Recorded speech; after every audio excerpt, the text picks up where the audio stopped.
daily New England Patriots podcast, part of the Locked On Podcast Network, your team every day.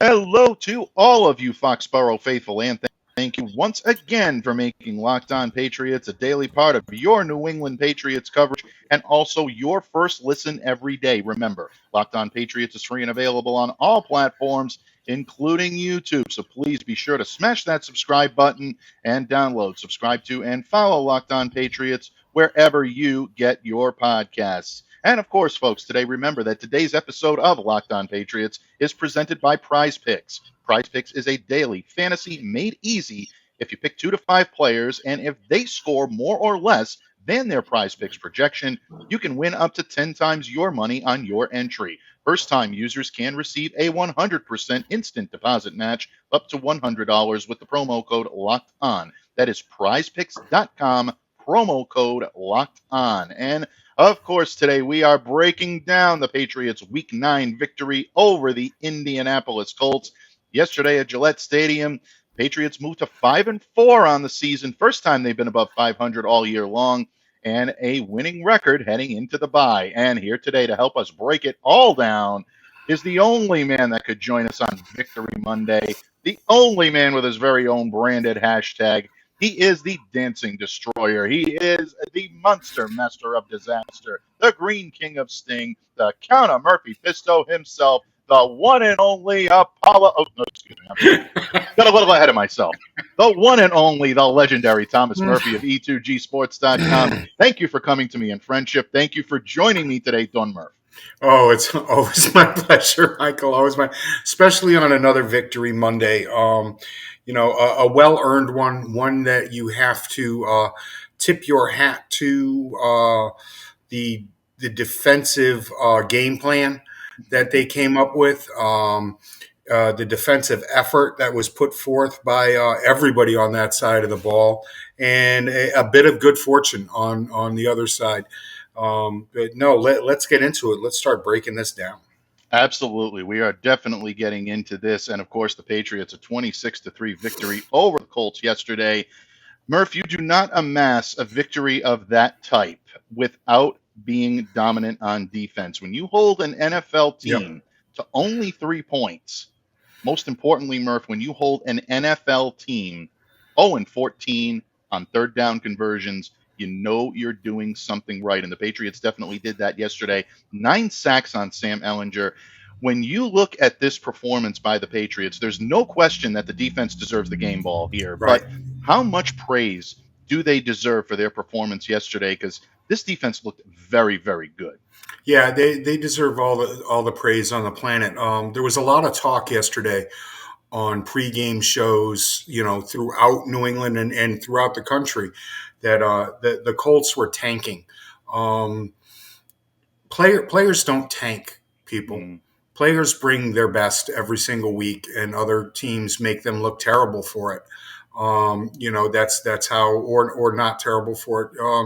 It really irked me to hear that at the beginning of the day.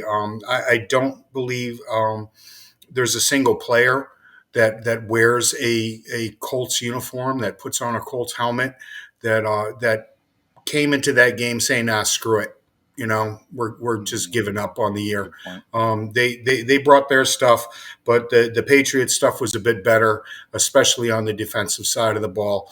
The first key that I cut this week was the fact that the defensive line is going to have to own the trench, and they did. An A+ to the defensive line.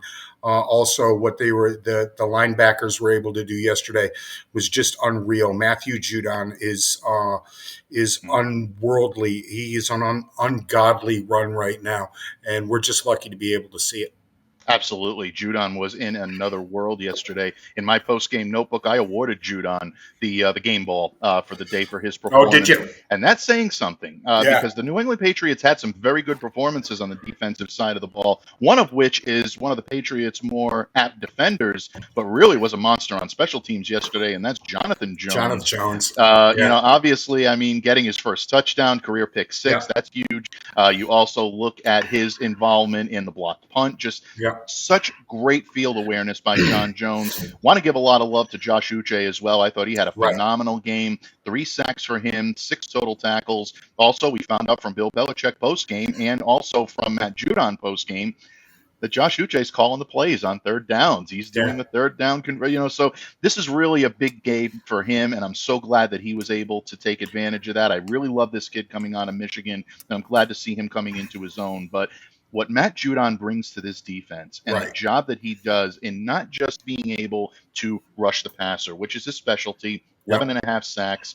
Hard for me to believe that he's only one off of his career high for a season, and we've only played half the games, theoretically half the games for the Patriots this year. So you look at what he's doing, and he's doing it without Christian Barmore in the lineup. A lot of people thought that's what curtailed him last year from getting more sacks and being more potent down the stretch because Barmore was injured. They were double teaming. He was getting extra guys on him. Kudos to Matt Judon, who really studied a lot of that film and is he's doing a lot to counteract what we did. I completely in agreement with what you said on Judon. And he's showing it, showing that film to the defensive line. You can't talk enough about the game that Lawrence Guy had last night. Absolutely. He freed up Judon constantly on stunts. Godchow and Dietrich Wise also had a fantastic game yesterday. And you kind of stole my thunder there with Jonathan Jones. When we switch over to the offensive side of the ball, he was going to be my offensive weapon of the day. He was. Folks, we all remember. I hope most of you remember what happened last year against the Colts on special teams. It was a low point for the Patriots. They had a blocked punt. It was a terrible effort, and you could tell that everybody on the special teams unit took it personally, and they brought it to the game yesterday. Yeah, they absolutely did, and they did it in a big way. Look, when you go and you hold a team, as I said earlier, 0-14 on third down, that really is the most impressive stat of the day for me. It's actually 0 for 16 because, they sat there. They were 0 for 2 on fourth down, too. That is true. So on third and fourth down. So, we'll throw that in there, not to step on you or not to actually you. No, but I mean, it makes it even more impressive when you think about the fact that they were able to shut them down twice on fourth down, one of them which is a 4th and 1. And, these are not easy things to do to any team. I know you said earlier, I heard that chirping all week last week. This is a tanking team. This is this is that. These are NFL players, folks. And I don't care what kind of competition you have to play to. That's impressive. When you do that to NFL caliber athletes at any level, that's impressive. And keep in mind that these chirping of this is a tanking team, this is a bad team, these guys suck. When you hear that, they suck and blow. When you hear that, it's coming from sources later. that haven't even sniffed a professional football field anytime in terms of putting on a uniform and knowing what it takes to do it on that uniform. So again, I say consider the source in that situation, but very impressive, performance for the New England Patriots defense. 64 total first half yards for Indy. That's all they got. 19 yards in their first 6 drives. Indy just had 121 total yards. That's the lowest allowed by a New England Patriots defense since they held the Jets to 105 total yards in 2019. So kudos, tip of the cap, game ball, whatever you want to do, give it to the New England Patriots defense. They certainly earned their stripes yesterday, and one of the big reasons for the Patriots' 26-3 victory over the Colts. But Murph, it wasn't all about the defense. No, all right, I take that back. It was all about the defense, but there were some points put on the board by this offense, and there were some bright spots in an otherwise dismal performance yesterday by Mac Jones and company. Murph and I are going to get into those bright spots in just a moment and what he liked from the offensive output for the New England Patriots yesterday. when this episode of the Locked On Patriots podcast continues. But first, folks, please remember that today's episode is brought to you by our good friends at PrizePicks. Daily fantasy made easy. And let me tell you a little bit about how they work. You pick 2 to 5 players, and if they score more or less than their PrizePicks projection, you can win up to 10 times your money on any entry. There's no competing against other people. You're not competing against Murph or myself. It's just you versus the projections available. And PrizePicks offers projections on any sport that you watch, whether it be NFL, NBA, NHL, college football, men's and women's college basketball, and so much more. PrizePicks is on it. The entries can be made in 60 seconds or less. That's right, it's that easy, folks. The withdrawals are safe, they're fast, and they're currently operational in over 30 states and in Canada. So download the PrizePicks app or go to prizepicks.com and sign up today to play daily fantasy sports. First-time users can receive a 100% instant deposit match up to $100 with the promo code Locked On. And if you deposit $100, Murph, you'll like this. If you deposit $100, PrizePicks will give you $100. If you deposit $50, they'll give you $50. So don't forget to enter the promo code Locked On at sign up for an instant deposit match up to $100. That's prizepicks.com. Patriots fans, the legendary Thomas Murphy joins me here today as he does each and every Monday. It's not just Victory Monday here on Locked On Patriots, folks. It is hashtag Locked On Murph Monday. And, buddy, we talked a lot about the defensive dominance for the Patriots in the entire game yesterday for their victory over the Indianapolis Colts in Week 9, but the offense is not getting quite the same praise as the defense, and there is good reason for that. The offense at times looked very pedestrian, very workmanlike, and really looked like they struggled at times and were bailed out by some pretty good field position that was given to them by special teams and the defense. Yep. And also, I think maybe bailed out by a shaky performance by the defense of the Indianapolis Colts yesterday. But there were some bright spots for the New England Patriots. In your estimation, when you watch this game, when you watch as it unfolds and you see the Patriots start to put points on the board, what were your bright spots from the offense yesterday, and why does it always once again include Ramondre Stevenson? As I say, does Nick Folk count? You know, he there puts you points go. On the board. Okay, he was basically over the past 2 weeks has been their offensive output. Now, the offensive line is a shambles right now. Cole Strange was benched for the second game in a row. Once again, I think that the switch at center has affected him in a humongous way. He is getting pushed around a little bit, and the fact that the giant man standing to his left has not had the best couple of games, that's affected everything on this side of the ball, with the exception of Ramondre Stevenson, who looks fantastic. Ramondre just gets better and better. Week in and week out. I would like to see a 10-year extension dropped at his feet tomorrow or today, for that matter. The man is just amazing. He turns nothing into something. He turns something into big, giant gains. And he just needs a little more something from this offensive line to be up there and talked about with some of the great running backs that are in the NFL right now. He's able to do everything. The touchdown grab that he made, once again, was a one-handed grab that he had to reach out and pull in, because Mac Jones just does not look comfortable behind this line of scrimmage.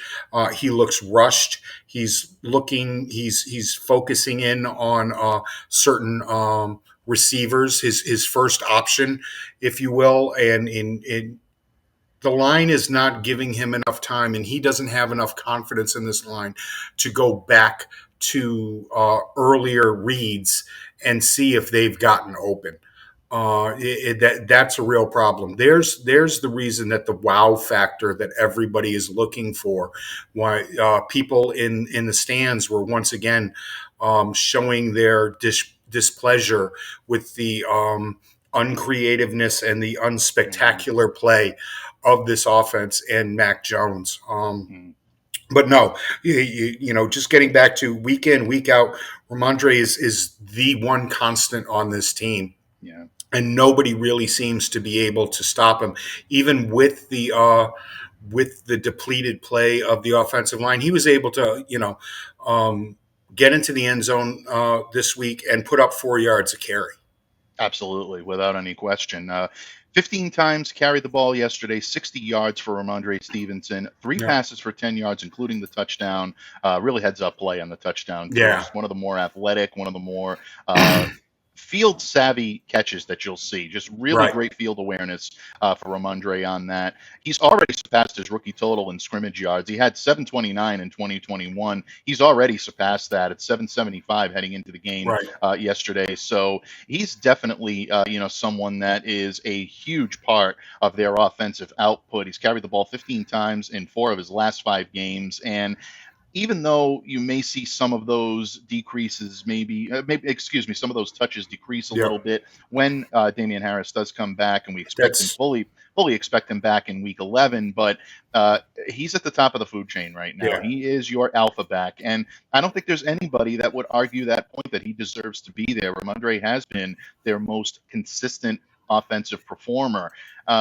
And he's done this in a suspect offensive line that really has done a very shoddy job in not only run blocking, but mostly in pass protection. And I'm glad that you mentioned that yesterday when it came to Mac Jones, because we're all seeing some of the difficulties that Mac is having, the difficulty with the initial reads. And I'll get into that in a little bit more when we talk about not quick fixes, but must-have fixes that need to be done here as the Patriots move into the bye week. But Mac's stat line yesterday, 20 of 30, 147 yards, 1 touchdown. Very pedestrian stats for a starting quarterback. No turnover.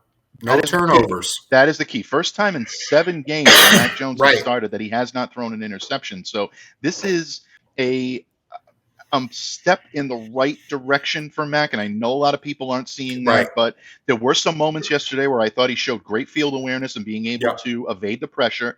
He can do it with his legs. Mac Jones is capable of scrambling and capable of maneuvering when he needs to evade the tackle or evade the sack. But the thing that really, I think, sticks with me, Murph, and correct me if I'm wrong here, is the Patriots' play-calling brain trust still continues to dial up these deep verticals for Mac. Yeah. This is not a situation where I think it's working. Go back to basics. Utilize the short game. Do what you were doing for Bailey Zappi. If they do that for Mac, I think the Patriots can have some success. Do you think there's anything to the fact that maybe this is not what Mac wants? Maybe he's trying to force it? Or do you think it's a situation where they just have more confidence in him and want to test him a little bit more than they did the rookie? I think it's the latter. I really think it's the latter. I have to. When they did use those short crossers, they kind of worked. And then again, we had wide receivers out there fumbling the ball as they were trying to get me that yak that I asked for every single week. Hang on to the ball, people. Okay, this is becoming a serious problem. The Patriots are taking the ball away at a prodigious rate every single week, but they're also giving it away on every single week. Fumbles are killing this team. Okay, I don't care if you have to go take a little bit of air out of those balls. It looks like they've been overinflated because everybody is punching balls out on wide receivers here. And just to get back to your point, I see what you're saying, but I don't think they're using the right personnel to do it either. Where's the Slim Reaper? Where's he on the go routes? Let Mac drop back there and air it out and see if he can go run underneath it. That's a good point. That's those are the downfield plays that I want to see. Those old Jim Plunkett to Stanley Morgan plays.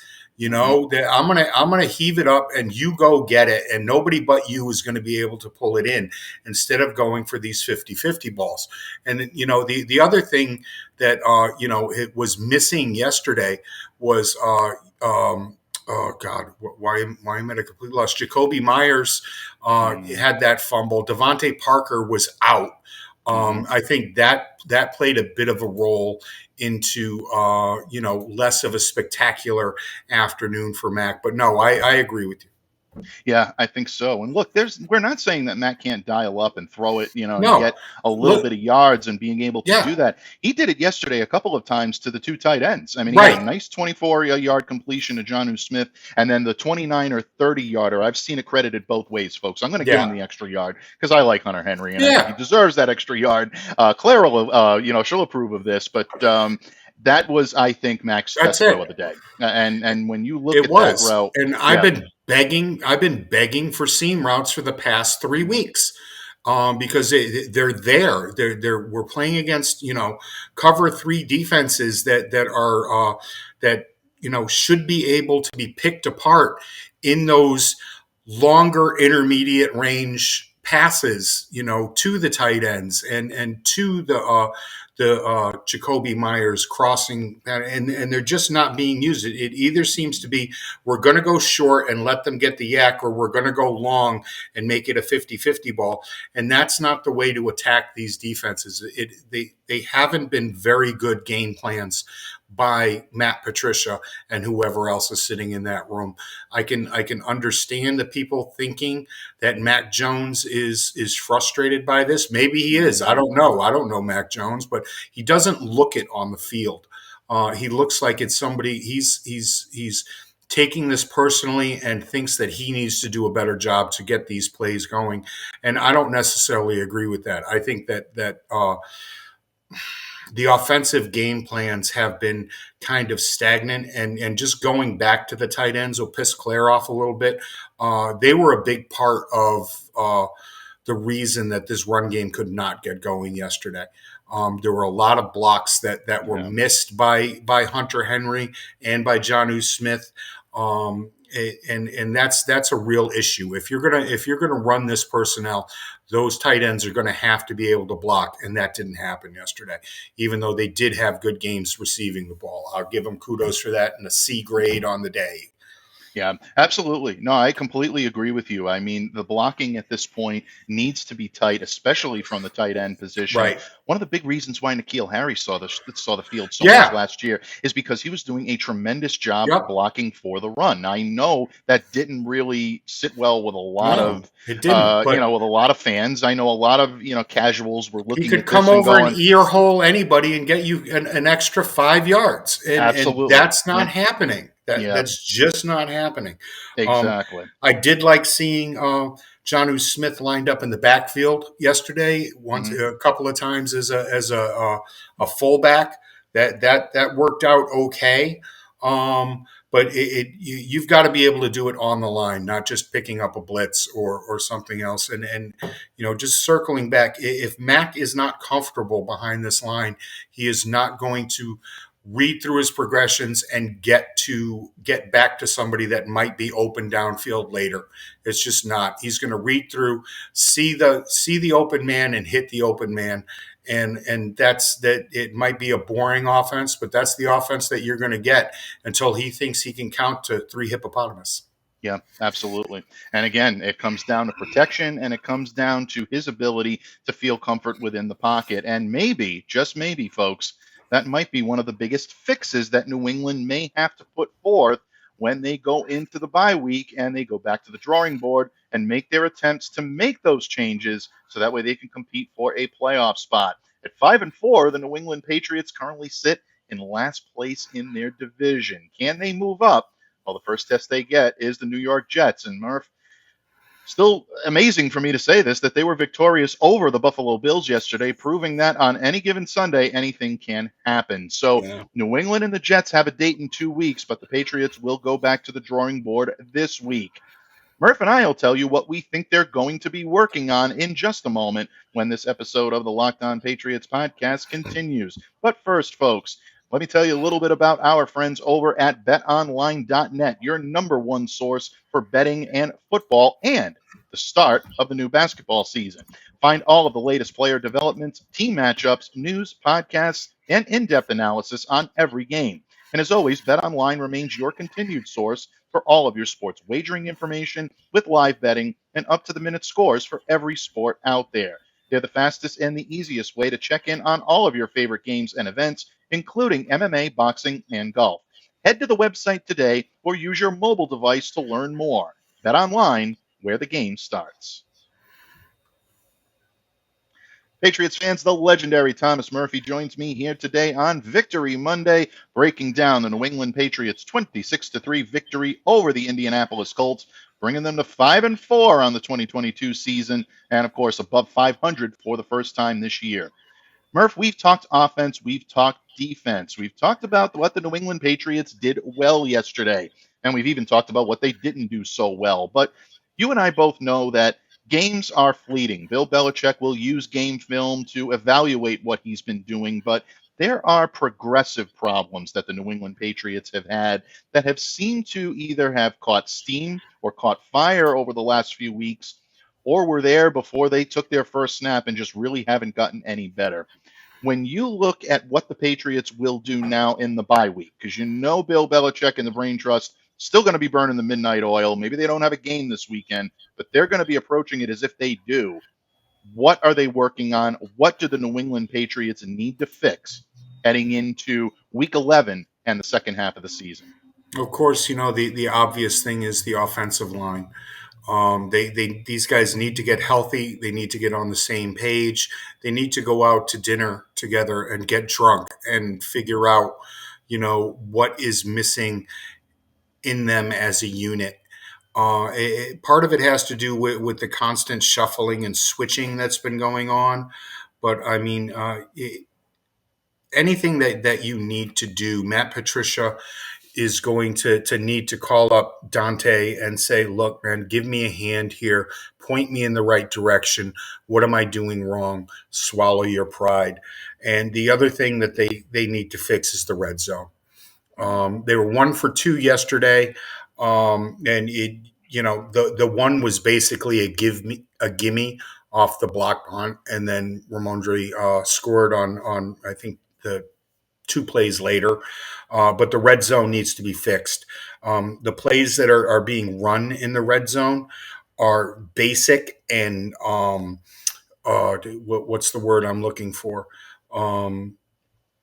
Everybody seems to know what's coming. There's no mix up to it. Where is the height that this team has at wide receiver and tight end? How is it being used down in the red zone? I would really, really like to see a wide receiver or 2 running across the back of the end zone and giving him something to look for, something to throw to. I understand that, that fade shots to the corner have not worked out to date, but that doesn't mean that you go away from them and you just sit there and pound it up through the middle and hope that Stevenson gets through. And the other thing is, what the hell is J.J. Taylor doing in a goal line package? Okay, everybody knows that I like Ricochet Rabbit, but I don't like him in a goal line package. All right, that's not the place for him to be. This is football 101. He can't block air, and he's not squeaking through underneath people behind this offensive line. He had no business being there. Put Jonnu Smith back there, for Christ's sakes, anything, and split Ramondre out. I don't understand the thinking once we get inside the 20s and the fact that no shots are taken into the end zone. Yeah, very good point. Very, very well said. And I agree with you. The red zone issues are going to be, I think, one of their more difficult fixes because I just don't see a whole lot of answers in the way that they're calling plays, in the way that they're operating, and in the way that the offense looks inside the 20. You're absolutely right. No. When you see someone like a Taylor back there where and this is where you miss somebody like a Jakob Johnson, who did a tremendous job there last year. Yep. Maybe the fullback elimination was not the smartest move by the New England Patriots. No. I know a lot of teams are going away from it, and I understand that if you're going to run the outside zone, it's almost a prerequisite that you have to do what they did. But at the same time, it doesn't work for the type of offense that has given you so much success throughout the years. That, to me, that's still a question. It's confounding. It's really confounding as to Absolutely. why they went away from this. Yeah. I hate to sound like some of the talking heads on radio, but this offense was so proficient for so long, and it has to do a lot more with the Earhart system than maybe it does with Tom Brady. It just works. We saw it when Tom wasn't out, when he missed an entire year. It still worked. It still moved the chains, and it still got people into the end zone. Hats off to Tommy, but Mac ran this system pretty well last year. He wasn't great, and people need to stop thinking that every quarterback either has to be one of the top three in the league, or they suck. That's because that's not the case. It's the play calling. Where is? I mean, I understand that Jacoby Myers was out this week, but get Kendrick Bourne in there in some sets down inside the 20s. Get Tyquan Thornton running across the back end line. Find that guy that you are going to be comfortable with throwing the ball to down there, and go into the end zone through the air at least once, maybe twice when you're down there, when it's 1st and goal at the 4. Yeah. Exactly. You're absolutely right. And you see that, I mean, you peruse social media after the game, and I make it a point to try to do that, to keep my finger on the pulse of what the fans are saying, because I try to keep as much of an analytical eye as possible when watching this and take fandom out of it. You look at how the fans are reacting, and, naturally, I mean, you're going to see the requisite, he sucks, he's this, he's that, he's terrible, get him out of there, he can't play, he can't. Meanwhile, they're giving him only a year and a few games to really judge what this kid can do. But I digress. Every fan has a right to their opinion. But some of the comments that you see are very insightful from some of the fans, where you look at and you say, okay, well, he's fixating on his initial reads. I completely agree with that. Yep. So you talked about that in the previous segment. He's not seeing the entire field well. This is something that Mac did last year very well, and for some reason, not clicking this year. He's holding on to the ball. He's forcing the ball into the target he identifies before the snap. These are all ways that a quarterback can really derail any type of momentum that they want to put out in the regular season and into the playoffs. When he has to throw the ball away, when he has to do what he needs to do today, it really is a difficulty for him in a lot of ways. And that, to me, stems from three things. One, it stems from maybe a little bit of regression, things that he needs to clean up, things that he needs to do a little bit better of a job, process time a little bit, and really, I think, put a little bit more effort into making sure that these problems don't happen. But the two biggest culprits to me are play calling, like you said, and also the blocking along the offensive line. I mean, when you're under duress and under pressure for the better part of the game and you can't shake it, it really will. It'll screw with your head. I'm sorry to say that so bluntly, but it will. And I think that's exactly what's happening with Max. So he was sacked 4 times yesterday. That's 10 times in the last 2 games. Yeah. And he was put on his backside, he sacked 4 times for 14 yards, and he was hit a total of 7 times. Okay. It gets into your head. You get the happy feet. You take the first option because you don't have another half a second to look back over. Yes, I know he missed open men, but he doesn't have the confidence to stand there and go back to find that open man. Right. Exactly. He just doesn't. Yep. Absolutely. Yeah. And then when he does hold on to the ball and tries to scan the field, usually by that time the field is swarmed. He has no other alternative but to either throw it away or run at somebody's feet or run into or run smack down into a defender like he did yesterday and have no choice but to slide or take a hit that could have knocked him out of action for a little while. Right. So, and that's the other thing, that slide at the 3-yard line that he made, he's getting a lot of grief for that.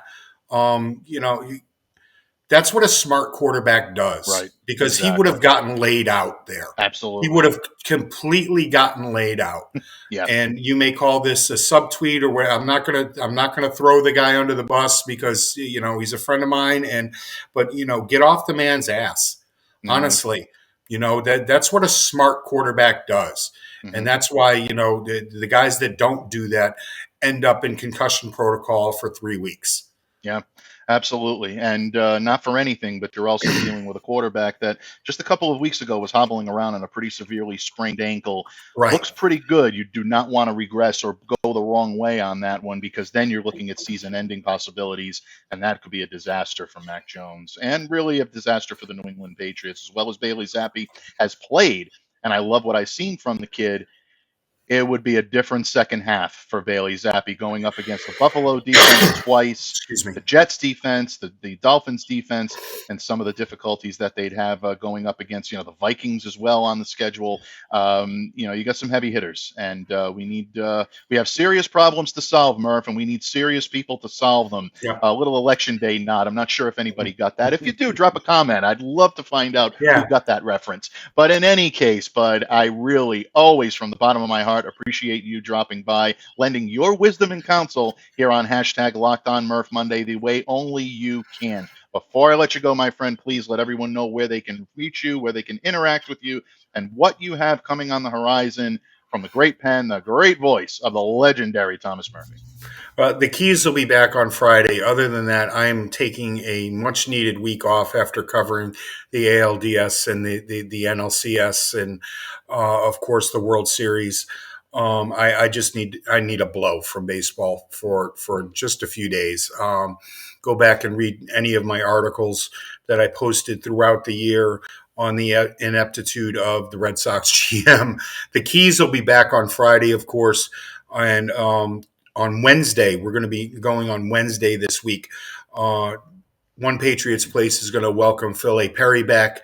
That's always a great show when Phil can stop by. Don't miss that one. And of course, you can follow me on the Bird app, right there at TMurph207, because who knows? I say I'm taking a week off, but someone could piss me off and I could start writing, in a second. Oh, no, man, don't worry about it. See, what we're doing to ensure that is I'm sending Murph out to Las Vegas under the protection of Don Francesco of LA. I want him to rest. Murph's going to go learn the casino business. I'm going to learn the casino business.